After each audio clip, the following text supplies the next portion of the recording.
Hey, I'm Ryan Reynolds. Recently, I asked Mint Mobile's legal team if big wireless companies are allowed to raise prices due to inflation. They said yes. And then when I asked if raising prices technically violates those onerous two-year contracts, they said, "What the f*** are you talking about, you insane Hollywood ass?"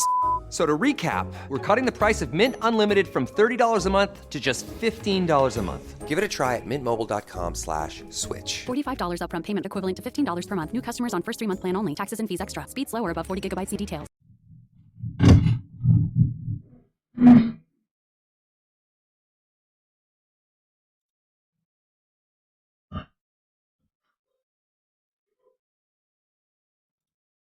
Hola, ¿qué tal? Buenos días, buenas tardes o buenas noches. Otra vez más en la minuta del Emporio Digital y del informativo salvadoreño en Milán. Muchas gracias por estar con nosotros. El menú de análisis que tenemos para este podcast es precisamente la situación del periodismo en El Salvador. Y para hablar de esto, pues hemos invitado a las personas más adecuadas de este argumento, que es APES, la Asociación de Periodistas de El Salvador, y vamos a tratar cómo prevenir un ataque digital, ataque en redes sociales, informes sobre las violaciones al ejercicio de la comunicación y otros temas más. Estarán con nosotros Mónica Rodríguez y también Claudia Palacios, Claudia que se va a incorporar dentro de poco. Pues Mónica, muchas gracias por aceptar nuestra invitación. Un gusto de tenerte en el podcast de la Minuta desde Europa. Un saludo muy fuerte. ¿Cómo estás? ¿Qué tal? Muy buenas tardes. Un gusto saludarles. De verdad muy agradecida por este espacio que nos brindan para hablar ahí a su audiencia. Aquí, bueno, esto a nivel internacional, ¿verdad? Su audiencia a nivel internacional. Para hablar un poco sobre cómo está la situación de persecución para los periodistas y bueno, y qué hacer sobre esta también problemática de los ataques digitales que pues estamos viviendo, que también es una forma en la que pueden haber agresiones. Así que gracias. Para nosotros es un placer y que bueno, porque nos va a aclarar una serie de situaciones en las que hay una gran confusión, hay saturación de información, desinformación, y vamos a hablar acerca de todo esto. Te dejamos nuestro intro y ya regresamos en unos cuantos segundos.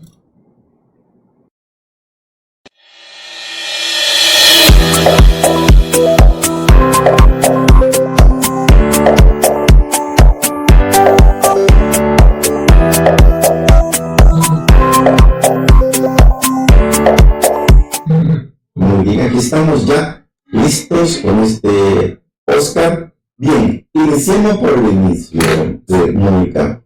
¿Qué es APES? Muy bien. Bueno, la Asociación de Periodistas de El Salvador es un espacio en el que nos encontramos organizados varios periodistas, hombres, mujeres, que pues hemos decidido defender nuestros derechos. APES ya tendrá más de 80 años de existencia, sin embargo, quizás han sido en los últimos años donde más hemos retomado esta defensa de derechos. Y básicamente nosotros pues guiamos nuestro trabajo en, valga la redundancia, defender el derecho de libertad de expresión, el derecho de acceso a la información pública y la libertad de prensa. En el caso, por ejemplo, de la libertad de expresión, sabemos que no es solo un derecho que atañe a los periodistas, pero es también para la población, pero bueno, también decidimos que parte de nuestro trabajo está relacionado a este mismo. Y bueno, venimos desde hace mucho tiempo desarrollando trabajo ya para, por ejemplo, monitorear y registrar los casos de agresiones a los periodistas. También hemos estado pues desarrollando acompañamiento en el aspecto jurídico para los periodistas que de alguna forma ha trascendido a una situación mucho más grave sus casos, pues también damos este acompañamiento jurídico, pero también hay un acompañamiento psicosocial.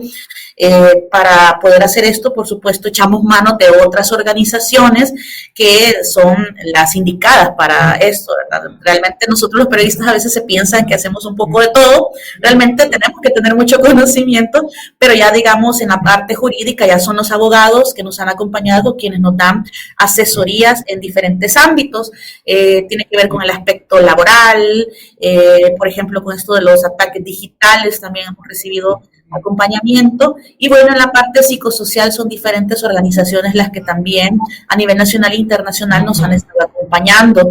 Entre las organizaciones a nivel nacional, por ejemplo, tenemos a Liduca, quienes también, además del aspecto jurídico, también nos apoyan en el sentido psicosocial. Entonces, también el trabajo de nosotros se ha guiado en la capacitación de colegas periodistas, porque también hay que fortalecer capacidades, no solo capacidades del trabajo periodístico, de nuestra labor periodística, sino también las capacidades en la defensa de nuestros derechos, ¿verdad? Periodistas puedan conocer sus derechos, porque de repente nosotros nos enfrentamos a una situación, y es el hecho de que los periodistas no se asumen a veces como sujetos de derecho, ¿verdad? Entonces, también tratamos de sensibilizar a los colegas en que es importante que puedan defender sus garantías, ¿verdad? Sus derechos como personas, y que también la labor que desarrollan también es una labor de defensoría, porque defendemos de alguna manera la libertad de expresión, el acceso a la información pública, que también son los que más utilizamos quizás este otro derecho. Entonces, hay una labor bastante, digamos, integral de apoyo a los colegas periodistas integrados a nosotros, compañeros. Pues muy bien, excelente. Bien, en el ejercicio de esta labor ardua, además de que desempeñar el periodismo también es un derecho humano. Ahora, son varios aspectos. Es el derecho que tiene la población a ser bien informada, y también los periodistas y las periodistas también tienen sus propios derechos como trabajadores y trabajadoras. El Estado de Derecho tendría que tutelar que todo este gremio desarrolle con libertad su trabajo. Ese como un esquema general, pero en este último periodo en El Salvador, ¿cómo observa el gobierno actual? ¿Da apertura? ¿Se respeta ese Estado de Derecho para el periodismo en El Salvador? Nosotros hemos estado, pues, desarrollando diferentes análisis, hemos estado pendientes, obviamente, de todo el contexto, y nosotros creemos que estamos en una situación grave respecto al Estado de Derecho, a la democracia, que de repente pueden ser conceptos que la población pueda que no conecte con ellos, pero la democracia inicia desde el momento en que tengo la libertad, por ejemplo, de poder emitir una opinión a través de las redes sociales. Entonces, todas estas garantías, todos estos derechos se están viendo vulnerados precisamente porque estamos bajo un gobierno, y nosotros lo hemos analizado, pues autoritario, que hemos visto ha venido socavando poco a poco estos pasos importantes que habíamos tomado incluso después de la firma de los acuerdos de paz. Hemos visto los severos ataques que han existido hacia defensoras y defensores de derechos humanos, pero también hacia la prensa, y esto tiene que ver mucho porque digamos que ha sido un eslabón que el gobierno no ha podido gobernar, valga la redundancia, o que no ha podido escalar, porque no tiene control sobre la prensa. Y me refiero en este sentido a que hemos visto varias publicaciones de medios nacionales e internacionales, pero sobre todo los nacionales de investigación, que han revelado toda la telaraña de corrupción que ha existido ya en este gobierno. Y esto, pues, yo creo que muchos de los medios de comunicación que han dado seguimiento a los casos lo vienen realizando desde hace mucho tiempo, no ha sido exclusivamente con el gobierno de Nayib Bukele, sino que ha ocurrido para los gobiernos del FMLN, ha ocurrido para los gobiernos de Arena. Es decir, si hay corrupción, si no se está haciendo bien, si no se está manejando bien la institucionalidad, por supuesto que el periodismo va a hacer cuestionamientos y tiene una labor fiscalizadora en ese sentido. Sabemos que no es la labor de la fiscalía que tendría que retomar, pero sí hay un nivel de contraloría que el periodismo ejerce en ese sentido. Entonces, por eso hemos visto que, además de esto, dentro de este análisis nosotros hemos retomado, por ejemplo, la maquinaria comunicacional que el gobierno ha armado, con periodistas incluso que antes estaban ubicados en diferentes medios de comunicación. Y es que el gobierno también aprovechó una situación, y es la precarización laboral de los periodistas, porque también hay que hablarlo. Esto de la precarización no es algo que ha ocurrido en los últimos años, sino que ha sido un problema desde siempre. Hay que recordar que a veces la labor periodística no es bien pagada. Entonces, en este caso, pues, ha ocurrido también esta situación en el marco de todo este, digamos, de todo este contexto. Entonces, esta maquinaria comunicacional que se ha puesto al servicio del gobierno, pues también es la que busca pintar un país de doble cara, porque por un lado se dice que el país o El Salvador es el mejor del mundo, es el país de las mil maravillas, pero para nosotros, por ejemplo, los medios comunitarios, estamos cercanos a la gente, vemos que no son esas situaciones.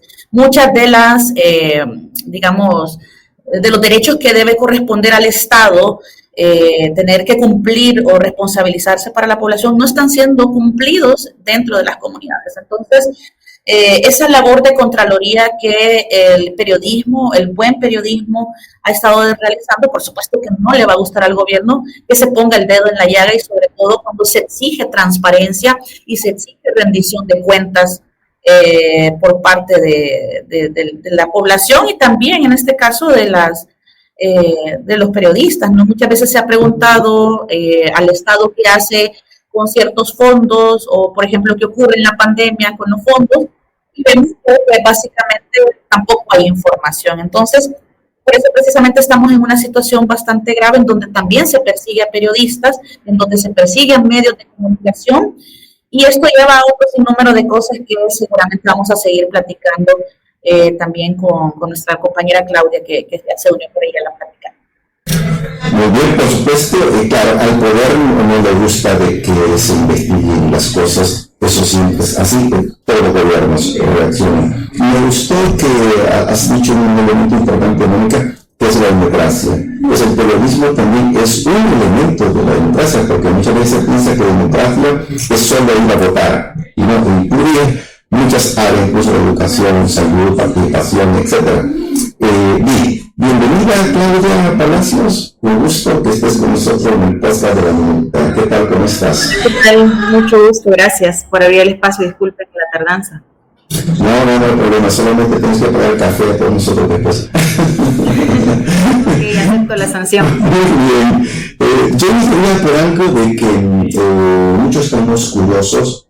Les cuento que en el pueblo digital, no en la plataforma escrita de nuestra web, sino en las redes, en las otras redes, pues también hemos sido víctimas de ataques.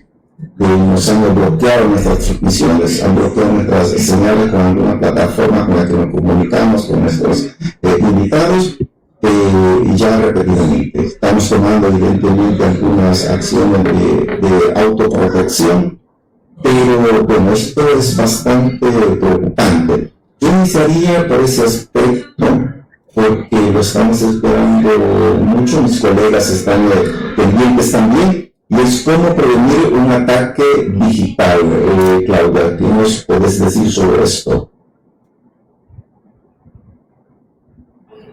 Bueno, realmente es pues, bastante difícil prevenir un ataque digital, porque no es algo que uno planea o que uno pueda evitar, porque está fuera de nuestro control, ¿verdad? Creo que es importante, digamos, tomar medidas de seguridad digital en general, ¿verdad? Como proteger nuestras cuentas para evitar ataques de hackeo, por ejemplo, o incluso identificar cuáles son las mejores estrategias de comunicación para algunos contenidos, e incluso pensar, digamos, si algún contenido se comparte de alguna manera más privada u otra más o de manera general. Es decir, esas son medidas que no deberíamos estar pensando, ¿verdad? No deberían existir ese tipo de limitaciones para la libertad de expresión y la libertad de prensa en el país, pero que actualmente hemos estado aplicando. Nos toca aplicar porque el contexto de amenazas es muy fuerte. Y, por ejemplo, en el caso de nosotros, en Focus, ¿verdad? Yo soy periodista del medio Focus. Lo que hacemos mucho también es cuidar mucho nuestros contenidos, saber en qué momento vamos a poner a alguien a dar la cara en un video, por ejemplo, en qué momento quizás mejor no. Y también cuidar nuestros contenidos en cuanto a hacer, o sea, el periodismo siempre tiene que ser riguroso, pero ahora tenemos que ser más rigurosos aún y hacer dobles, triples revisiones de lo que compartimos y de lo que decimos, porque cualquiera de estos pequeños errores puede caer en una mala interpretación. Sí, estoy de acuerdo, además de que el periodismo también hoy más que nunca se tiene que auxiliar de los expertos en ciberseguridad, estar siempre haciendo un escaneo, un diagnóstico, porque muchas veces el poder tiene todos los recursos y puede aplicar la fuerza bruta para entrar en los móviles, para entrar en nuestras redes y para filtrarnos y pincharnos. Porque se da, bueno, en varias partes del mundo se hizo viral esta noticia del software para controlar, ¿no? Y pinchar el poder. Pero bien, ahora me gustaría de que hablar un poco de este reporte que nos comentabas al inicio, Mónica, que tienen ustedes un estudio de los que hacen periódicamente en la asociación. ¿Cuáles son los datos que ha brindado esta investigación? Muy bien, gracias por permitirnos dar a conocer también este estudio que, bueno, ya lo decíamos, ¿no? Precisamente recoge o registra los ataques que han estado teniendo mujeres periodistas, hombres periodistas a través de las redes sociales. Este es un segundo informe sobre escucha digital. Este periodo que estamos analizando es el de enero a junio de este 2024, es decir, los primeros 6 meses. Hay que decir que el primer informe se hizo público entre el 1 de octubre de 2023 y el 10 de enero de 2024. Entonces, estamos llevando como un registro bastante cercano en los últimos meses.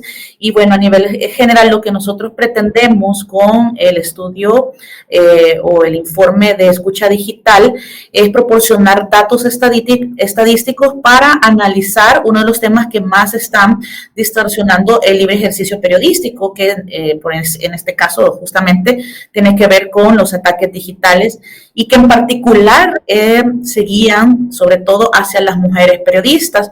En el informe pues se busca evidenciar también la violencia digital que se genera en contra de los periodistas durante este periodo y se hace a través justamente de esto que llamamos nosotros la escucha digital o el social listening. Este estudio monitorea las menciones y conversaciones de la red social X, en este caso, aunque también se intenta hacer un ejercicio con otras redes sociales que utilizan los periodistas, las y los periodistas para informar. Y justamente nosotros lo que se hace, porque también nos hacemos acompañar de expertos, como ya usted lo decía, precisamente necesitamos que otra gente con sus capacidades puedan ayudarnos, porque de repente los periodistas tampoco es que podamos hacer todo. Y ya lo decía Claudia, de repente los ataques digitales nos agarran inadvertidos, entonces tenemos que hacernos acompañar de expertos en este tema. Entonces, ya al monitorear nosotros las redes sociales, pues hemos ya obtenido algunos resultados que son importantes y que tienen que ver específicamente con los ataques. Por ejemplo, hemos evidenciado que durante el primer semestre de 2024 se generaron 14.480 agresiones hacia el gremio periodístico. Este nivel de ataques corresponde a un promedio de 81 agresiones diarias durante los primeros 6 meses del año. Esto también pues representa un aumento en lo que se había registrado para el primer informe. Este aumento tiene que ver con los ataques que se recibieron diariamente. En el anterior informe estábamos hablando de que eran cerca de 40 ataques digitales diarios de la escucha que se hizo digital. Y en este caso, pues se duplica el número de agresiones para hombres y mujeres periodistas. El promedio de agresiones, en este caso para las mujeres, fue de 17 diarios, mientras que para los hombres fueron 64 generados justamente para ellos. Luego vamos a ver que aunque en el caso de los hombres hay un mayor número, en el caso de las mujeres el tipo de agresión tiende a tener un fuerte componente misógino que tiene que ver con hablar sobre su aspecto físico, con sexualizar también los ataques y casi siempre pues buscan atacar la dignidad de las mujeres periodistas y poner en entredicho la profesionalidad también de estas mujeres periodistas. Entonces, digamos que esto es lo primero que nos arroja el estudio. Vemos una evolución de las agresiones también en estos 6 meses. Hemos de decir que, por ejemplo, entre enero y febrero de este 2024 se reportaron muchas más agresiones. Por ejemplo, para enero se presentaron 1.158 violencia digital o violaciones digitales que recibieron los periodistas y para febrero 806. ¿Por qué sucede en este periodo? Bueno, hay que recordar que estuvimos en un periodo electoral, ¿verdad? Estuvimos en elecciones al inicio del año y pues por supuesto que no, el tema político es muy hostil, pero también para los periodistas este ámbito se vuelve muy hostil también. Entonces, por eso se presentan mucho mayor agresiones. Luego vemos un segundo momento dentro de los registros que nosotros tenemos de un aumento mínimo a través de las agresiones. Esto es allá por mayo-junio, que es cuando se desarrollan las acciones y las actividades para la toma de posesión, en este caso, del presidente Nayib Bukele, y que, bueno, son muy cuestionadas precisamente porque es un segundo periodo presidencial, inconstitucional sobre todo, traspasando la Constitución de la República, y pues esto volvió para la prensa muy importante explicarle a la gente a través de sus notas, sus reportajes, sus entrevistas, que esto que estaba sucediendo en nuestro país era gravísimo. Estábamos en una situación grave y bueno, eso también llevó a que hubieran mucho más ataques contra la prensa. Entonces, digamos que esos son como los primeros datos que se arrojan. No sé si también Claudia quisiera agregar más por ahí, porque también Claudia hablaba un poco del contexto en el que nosotros nos estábamos desenvolviendo durante ese periodo. Sí, por favor, Claudia. También, ¿cuáles son los porcentajes de ataques hacia las mujeres, ¿no?, que ejercen este trabajo y hacia los hombres? Hola, sí, bueno, aunque los ataques hacia las mujeres son menores que los de los hombres, ¿verdad? En este caso, el total de agresiones hacia mujeres periodistas entre enero y junio de 2020 y 2024, que es el periodo que abarca el estudio, fueron 3.158, que es 3.6 veces menos que hacia los pares hombres, ¿verdad? Sin embargo, como decía Mónica, es bien importante resaltar que este tipo de agresiones tienen una carga misógina bastante fuerte, y en la cual pues normalmente las agresiones tienen que ver con ataques hacia los cuerpos de las mujeres e incluso violencia sexual, ¿verdad? La principal receptora de agresiones durante este periodo fue la periodista Wendy Monterrosa, que es directora del medio Voz Pública, que recibió 489 comentarios negativos, ¿verdad?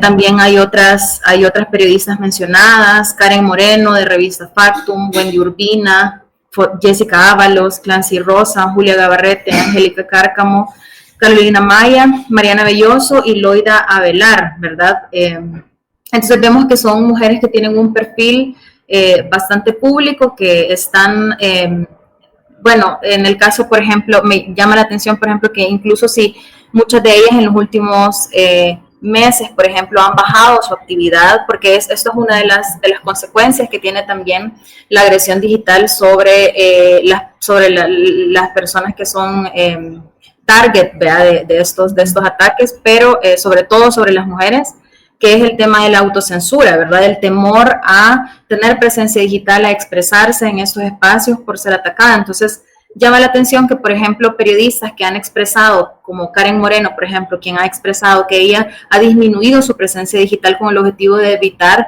estos insultos y estas agresiones, continúa apareciendo en el top 10 de receptoras de violencia. En este caso, en el segundo lugar, con 427 insultos. Entonces nos damos cuenta que, digamos que ya es como que estas operaciones de ataques muchas veces tienen identificadas a personas que tienen una voz con más influencia, o que están constantemente publicando cuestiones que pueden ser incómodas para el gobierno, e incluso si esas personas mantienen como una actividad baja, pues siempre se generan campañas en su contra, ¿verdad? Muchas veces tienen menciones, por ejemplo, en comentarios que no tienen nada que ver con su trabajo, pero que si Revista Factum sacó algo, pues se les menciona, ¿verdad? Como para continuar esta agresión que es sistemática y constante. Muy bien, lo que pasa es que estamos en esta era digital que todo es bien difuso y confuso. Por ejemplo, alguien se puede esconder a través de un perfil falso e iniciar a atacar a los periodistas y a las periodistas. Lo que estás comentando, Claudia, me viene a la mente otra situación grave, que es la autocensura o la automordaza. En vista de todo este panorama que se da, pues también observo de que sí, muchos profesionales prefieren pues bajar la intensidad de su trabajo o de lo que presentan públicamente para no ser atacado, para no ser víctima, para no tener un linchamiento mediático, porque también hieren la parte íntima, la parte personal. Es decir, no solamente son ofensas genéricas, sino que también van en algo mucho más allá. Y precisamente porque hoy estamos en esta era, los instrumentos digitales no son buenos ni son malos, depende del utilizo que le damos. Nosotros intentamos, porque es un principio también de la filosofía, de investigar, averiguar, encontrar la verdad y presentar esa verdad, por muy dura que sea, pero la gente tiene derecho a saberlo.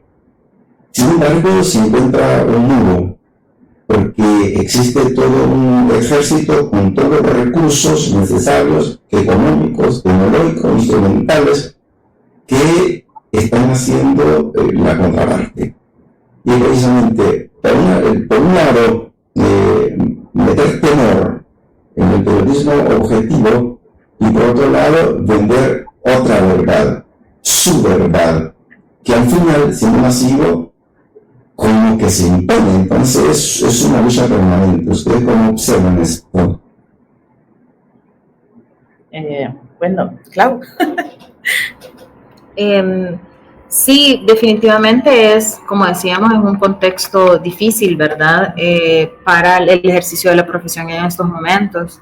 Ha habido un incremento, o sea, si bien el periodismo nunca ha sido cómodo para ningún gobierno, en este momento ha habido un incremento en los ataques en distintos ámbitos, ¿verdad? El digital es solo uno. Recordemos que también hay ataques en otros aspectos. Hay cibervigilancia a los periodistas, hay limitaciones en el acceso a coberturas. Incluso hay casos de periodistas que han sido criminalizados y casos de periodistas también que han sido acosados por otras vías, ¿verdad?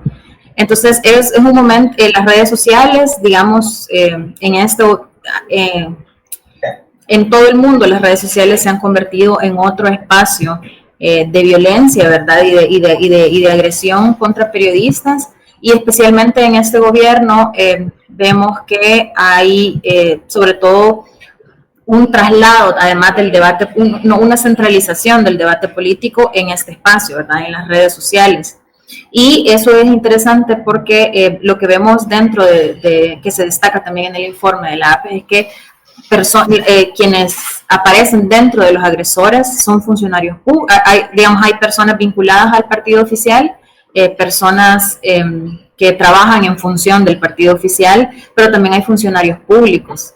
Y esto es posible porque recordemos que quien da el aval para estas agresiones y quien crea este contexto de impunidad para este tipo de acciones es el mismo presidente de la República, ¿verdad? Entonces, si el presidente lo hace, ¿por qué no lo va a hacer su diputado? ¿Por qué no lo va a hacer su funcionario público? O sea, es un contexto muy dado, como decías tú, para la autocensura, que es como la respuesta natural de uno ante este momento. Sin embargo, yo creo que también es un momento en el que el periodismo nacional ha demostrado mucha resistencia, ¿verdad? Mucha resiliencia.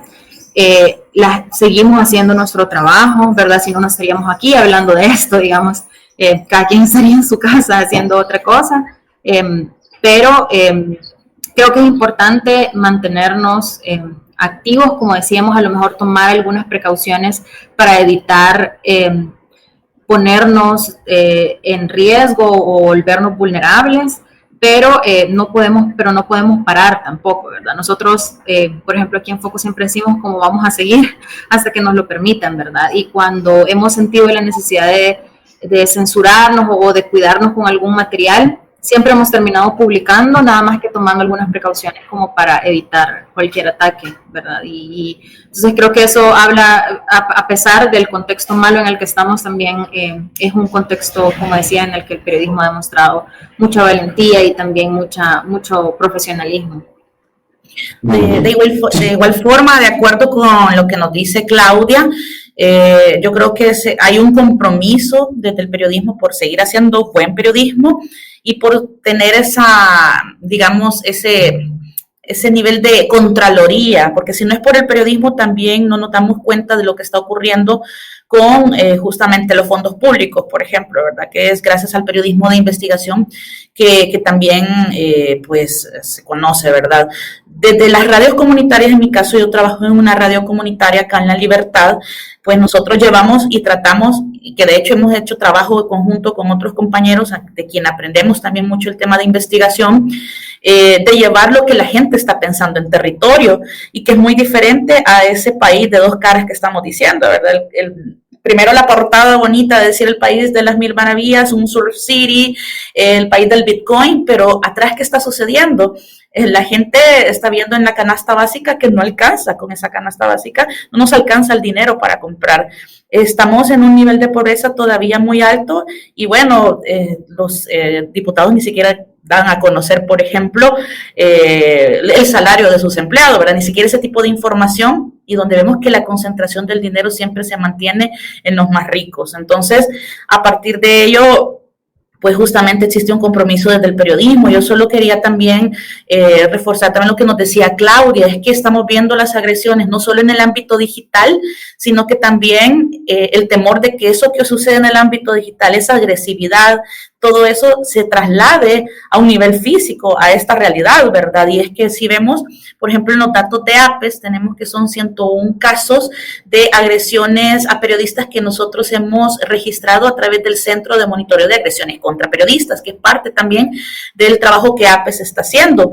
Y es que como no está funcionando la institucionalidad, son las organizaciones de la sociedad civil, las organizaciones defensoras de derechos humanos que están tomando esta labor incluso de registrar casos, porque la Fiscalía, aun cuando se llevan los casos, APES ha llevado, por ejemplo, el caso de Pegasus y hasta el momento no hay respuestas al respecto.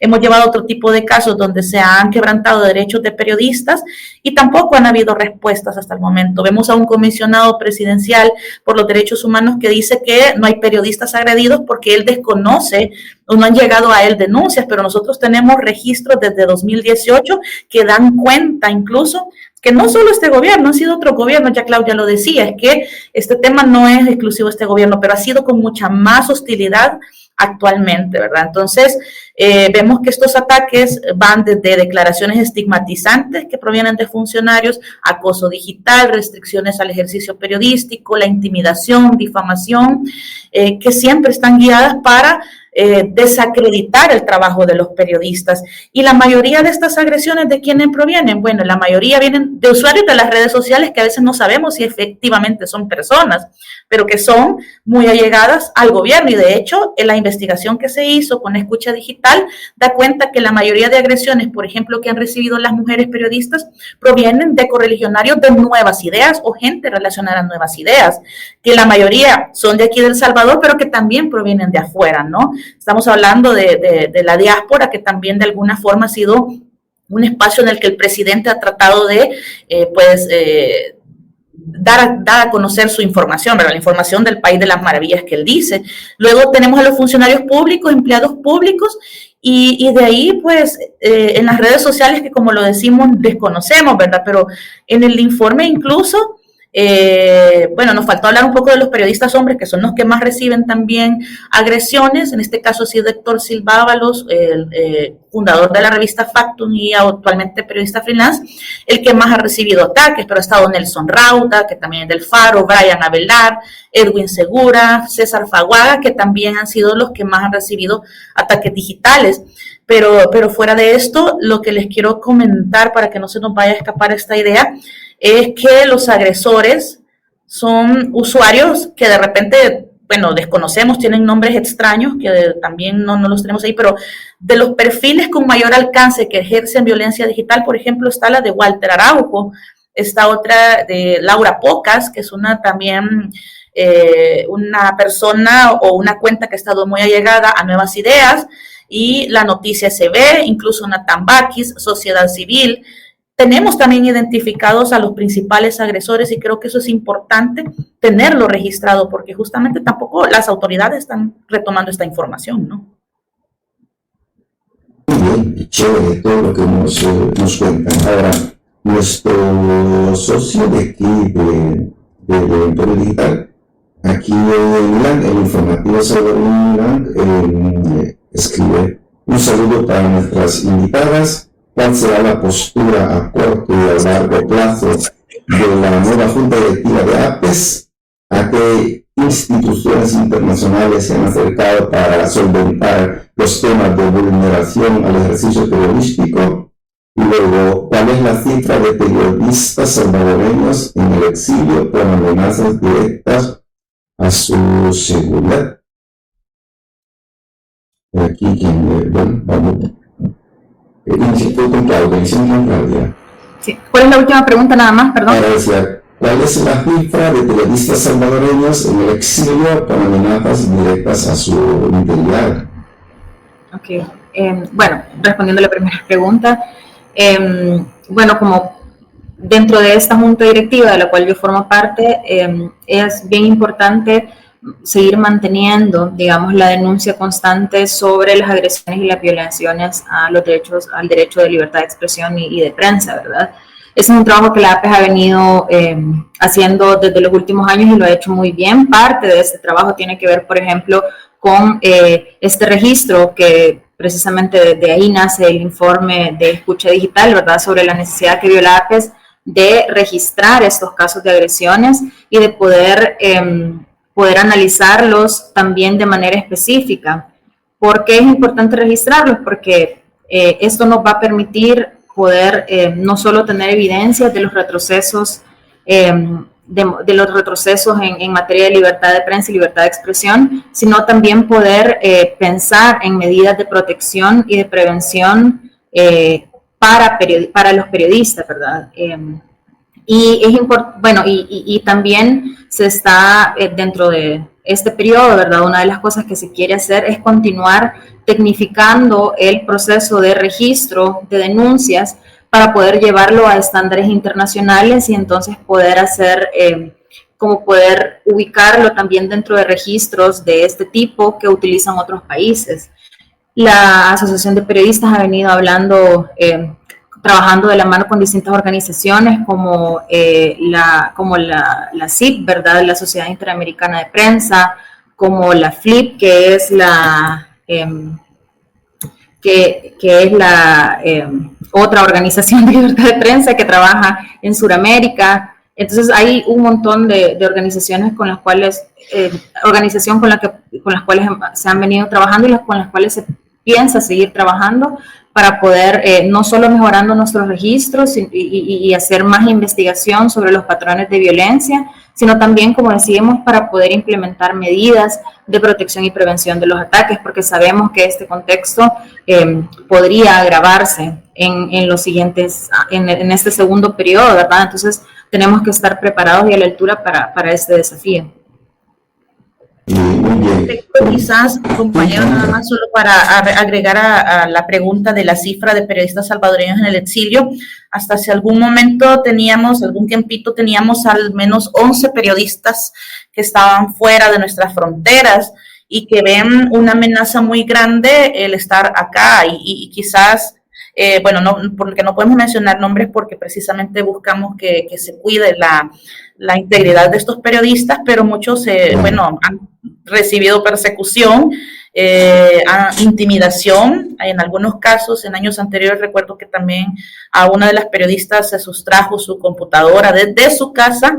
Esto es grave porque llegan hasta las casas y en otros casos a otros colegas o a otras colegas, incluso la amenaza a sus familiares, ¿no? Pero esto con una orden judicial. ¿El de sacarlos del país? No, el entrar a sus casas y... No. Por ejemplo, en la sustracción del equipo de la computadora de la compañera periodista, hasta el momento no se sabe quién fue, porque ella en su momento determinado, pues ella salió a dar cobertura. De hecho, creo que andaba cubriendo algo en Casa Presidencial y de repente, bueno, ya no se encontraba el equipo en su casa, entonces todavía no se sabe, pero podrá intuirse, ¿verdad?, que pudo provenir desde el gobierno como una forma de amedrentar el trabajo de la colega. Y en otros casos, pues, hay que recordar que también el régimen de excepción, es importante mencionarlo acá porque también es una forma de presión en la que se intentará callar a los periodistas, ¿no? Y aunque hasta ahorita creo que solo tenemos un caso de un colega periodista que estuvo casi un año en la cárcel, que de hecho no puede ni siquiera hablar más o dar detalles por la reserva de información en el caso, sí hay que decir que, bueno, hubo un periodista con estos precedentes, es un periodista comunitario que pues ahí conocimos el caso de él, pero bueno, no son con orden judicial, sino que son formas de amedrentar a los periodistas para callarlos, ¿verdad? Pero creo que al contrario de esto, se toman las medidas necesarias, todo el acompañamiento que desde APE se hace, porque también APE ha acompañado estos casos, y lo que no se deja de hacer es periodismo, como dijo Claudia, ¿verdad? Justamente, aún cuando intenten con todas estas medidas callarnos, pues se sigue haciendo periodismo, pero en este caso de los compañeros, pues han decidido hacerlo fuera del país, porque no hay condiciones en estos casos para poderlo seguir ejerciendo. Muy bien, vamos llegando más o menos al final de este podcast. Mónica, te quería preguntar, el medio con el que pertenece está dentro de ARPAS. Hola, ¿el qué? Perdón. El medio de comunicación en el que trabajaste dentro de ARPAS. Pues muy bien. Yo también fui parte de ARPAS desde 1996, creo. Estuve 5 años con ellos, cuando antes se llamaba Corporación de Radios Comunitarias, y luego se llamó ARPAS. Así es que bueno, me gustó conocer a las muchachas. Bien, ahora viene un momento difícil, decía Claudia, y esto pues reclama el trabajo profesional entregado, incluso el sacrificio de los medios de comunicación alternativos, los que ofrecen la otra versión, la otra verdad. ¿Y cuál sería el mensaje que se lanza desde El Salvador hacia el exterior, no solamente a los periodistas y las periodistas, sino que también a la gente que va a escuchar este podcast? Y con Claudia, por favor.